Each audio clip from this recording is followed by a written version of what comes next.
Hi guys, let's welcome back to Mechan. இது நம்ம Tamil mechanical YouTube channel. இந்த video நம்ம புதுசாக என்ன பார்க்க போகிறோம்னா XL100 ஹெவி டியூட்டியில் பார்த்துட்டிங்கன்னா வண்டியில் வந்து கிளச் நாய்ஸ் வந்து ஓவராக வருதுன்னு கஸ்டமர் வந்து கம்ப்ளைண்ட் பண்ணியிருக்காரு. அதாவது பார்த்தீங்கன்னா அவர் வந்து பிரேக் பிடிச்சாவே வண்டி வந்து கிளச் வந்து பிடிச்சி வண்டி ஆஃப் ஆகுது. சம்டைம்ஸ் வந்து ரன்னிங் ஸ்லோ ஸ்பீடில் பார்த்துட்டிங்கன்னா கிளச் வந்து கடக்குன்னு ஒரு சவுண்டு வருது. அந்த ப்ராப்ளம் எல்லாமே கஸ்டமர் சொல்லிவிட்டு நம்ம ஷெட்டில் வந்து வண்டி விட்டுருக்காரு. அந்த வண்டியை இப்போ பிரித்து என்ன ப்ராப்ளம் அப்படிங்கிறது உங்கள் முன்னாடியே வந்து காட்ட போகிறோம். என்ன ப்ராப்ளமாக இருந்தால் இந்த மாதிரி சவுண்டெல்லாம் வரலாம் அப்படிங்கிறது இந்த வீடியோவில் பார்க்க போகிறோம். வீடியோவை ஸ்கிப் பண்ணாத பாருங்கள், அப்போ தான் உங்களுக்கு புரியும்.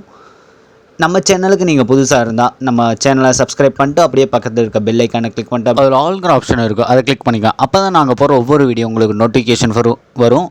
நீங்களும் வந்து நம்ம சேனல் மூலிமா நீங்கள் உங்கள் வண்டியை பற்றி நிறைய இன்ஃபர்மேஷன் வந்து தெரிஞ்சுக்க முடியும். ஓகேங்களா? இப்போ வீடியோக்குள்ளே போகலாம். இப்போ வண்டியை ஸ்டார்ட் பண்ணி காட்டுறேன். நாய்ஸை மட்டும் அப்சர்வ் பண்ணுங்கள், என்ன மாதிரி சவுண்டு வருது அப்படிங்கிறத.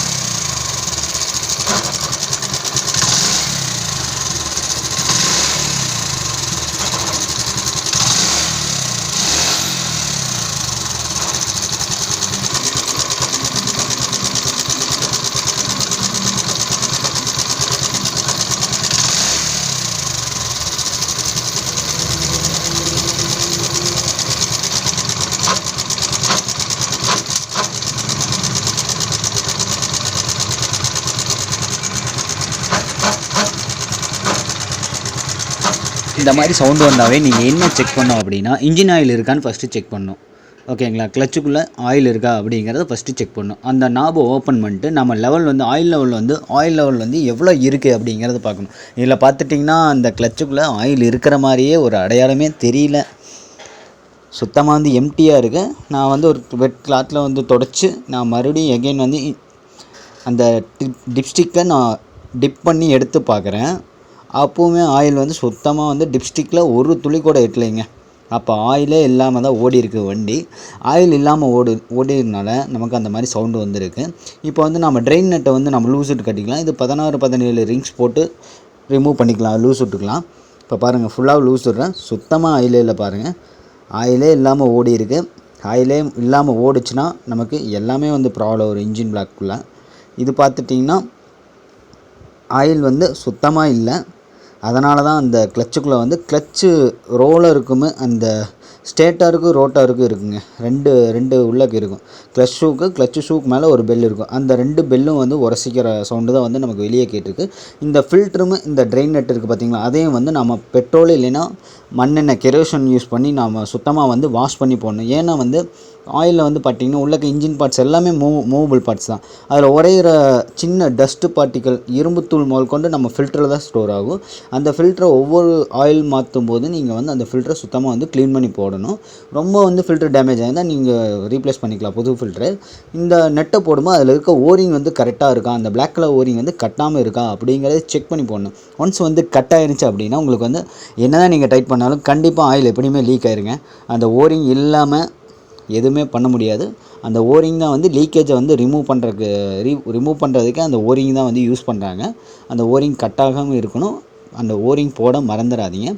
இப்போது நம்ம ட்ரெயின் நெட்டை வந்து ஃபுல்லாக போட்டுட்டு டைட் பண்ணிக்கலாம். 16-17 ரிங்ஸ் போட்டு டைட் பண்ணிவிட்டு நம்ம ஆயிலை ஊற்றிக்கலாம். இந்த மாதிரி இன்ஜின் ஆயில் வந்து கிளச் ஆயில் வந்து இல்லைன்னா என்ன ப்ராப்ளம் வரும்னா உள்ளக்க எல்லா ஆயில்ஸிலும் வந்து போயிருங்க. எப்படி போகும் அப்படின்னு பார்த்தீங்கன்னா ஆயில் இல்லைன்னா ஆட்டோமேட்டிக்காக வந்து இன்ஜின் வந்து ஹீட் ஆகும். அதாவது பார்த்திங்கன்னா 2 உராய்வுக்கு நடுவில் கண்டிப்பாக லூப்ரிகேஷன் இருக்கணும். லூப்ரிகேஷன் இல்லைன்னா நமக்கு சவுண்டு வரும், தேய்மானம் அதிகமாகும், ஆயில் சீல் எல்லாமே நமக்கு போயிடும். ஓகேங்களா? இதில் வந்து பார்த்துட்டிங்கன்னா நம்ம இப்போ கிளச்சுக்குள்ளே எவ்வளோ மில்லி ஆயில் ஊற்ற போகிறோம்னா 900 மில்லி ஊற்ற போகிறோங்க. இப்போ நாம் வாங்கிக்க பார்த்திங்கன்னா வால்வோலைன் தான் நம்ம வந்து ரெஃபர் பண்ணுறது. 900 ml வந்து யூஸ் பண்ணிக்கலாம். இதை வந்து ஓப்பன் பண்ணிவிட்டு நம்ம 900 ml வந்து உங்கள் கண்ணு முன்னாடியே வந்து நான் கிளச்சுக்குள்ளே ஊற்றுறேன். இப்போ ஓப்பன் பண்ணியாச்சு. இப்போ ஆயிலே இல்லைன்னா நமக்கு எல்லா ஆயில் சீலும் போயிருங்க. Engine block oil seal, valve மேலே ஆயில் இல்லாமல் ஓடிச்சுன்னா கண்டிப்பாக வந்து வால்வு பேரிங்கு, ஆயில் சீலு எல்லாமே போயிடுச்சுன்னா நமக்கு வந்து இன்ஜின்லேருந்து வெளியே வர ஸ்மோக் வந்து ஆயிலோட பேர்ன் ஆகி தான் எரிஞ்சு தான் வரும். அதனால் ஸ்மோக்கும் வந்து அதிகமாக வரும். இந்த ப்ராப்ளம் எல்லாமே ஆயில் இல்லாமல் போச்சுன்னா ஆயில் சீல் ஃபுல்லாகவே டேமேஜ் ஆகும். ஏன் சின்ன ஸ்ப்ரைட் ஆயில் சீல் கூட போகுங்க, பேரிங் போகும் ஆயில் இல்லைன்னா. இத்தனை எல்லாமே இன்ஜின் பார்ட்ஸ் மூவபிள் பார்ட்ஸுங்க. அது கண்டிப்பாக லூப்ரிகன்ட் கொடுத்தாகணும். அந்த லூப்ரிகன்ட் இல்லைன்னா அப்படின்னா சூடு வரும், ஹீட் ஆகி எல்லா பார்ட்ஸும் வந்து நமக்கு தேய்மானம் ஆகும். இந்த எல்லா ப்ராப்ளமும் வந்து ஆயில் இருந்தால் வராது. ஸோ கரெக்டாக வந்து நீங்கள் குறிப்பிட்ட மைலேஜ் ஓட்டினதுக்கப்புறம் ஆயில் லெவலில் செக் பண்ணிக்கணும் அடிக்கடி உங்கள் வண்டியில். ஓகேங்களா? செக் பண்ணிட்டு நீங்கள் வண்டியை வந்து கரெக்டாக ப்ராப்பராக மெயின்டெனன்ஸ் பண்ணலாம். ஆயில் மட்டும் இல்லாமல் போச்சு நமக்கு செலவு அதிகம்னு வச்சுக்கோங்க. அவ்வளோதான் சொல்ல முடியும். இப்போது 900 ml ஆயிலை வந்து நம்ம கிளச்சுக்குள்ளே ஊற்றிக்கலாம்.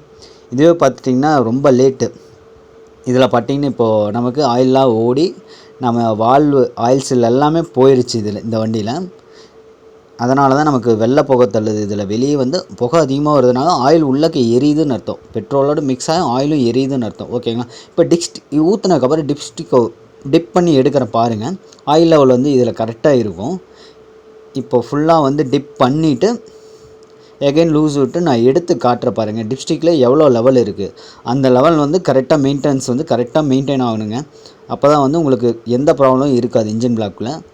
இந்த லெவலுக்கு கம்மியாக போச்சு அப்படின்னா நமக்கு ப்ராப்ளம் தாங்க. நீங்கள் அடிக்கடி செக் பண்ணிங்க ஆயில் லெவலு.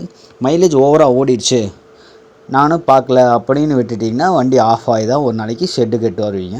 இந்த ப்ராப்ளம் இல்லாமல் பார்த்துக்கிறதுக்கு ஆயில் வந்து அடிக்கடி செக் பண்ணிக்கங்க. 3000, 2500, 2500லேருந்து 3000, 3500 அந்த ரேஞ்சுக்குள்ளே நீங்கள் மாற்றிங்க. ஏன்னா ஓவராக போயிட்டால் நமக்கு ஆயில் வந்து ஃபுல்லாகவே ட்ரை ஆயிருங்க. அதனால் வண்டியில் அதுக்கப்புறம் சவுண்டு ஆட்டோமேட்டிக்காக வந்துடும். வண்டியோட சவுண்டே மாறி போயிடும் ஆயில் இல்லைன்னா. ஓகேங்களா? இப்போ வண்டி ஸ்டார்ட் பண்ணி காட்டுறேன். அந்த ப்ராப்ளம் இருக்காது பாருங்கள்.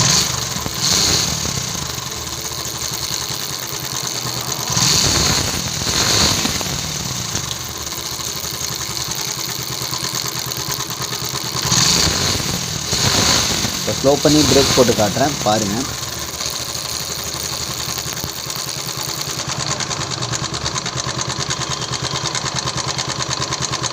சவுண்டே இல்லை பாருங்கள்.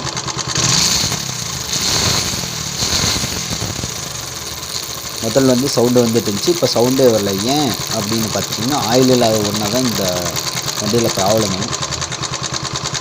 இப்போது ஷெட்டு வால்வு ஷெட்டு ஆயில்ஸ் இல்லாமல் இந்த வண்டியில் போயிடுச்சுங்க. கண்டிப்பாக வண்டியை ஸ்டார்ட் பண்ணால் வெள்ளை போக தான் தள்ளும். Okay friends, thank you, thanks for வாட்சிங்.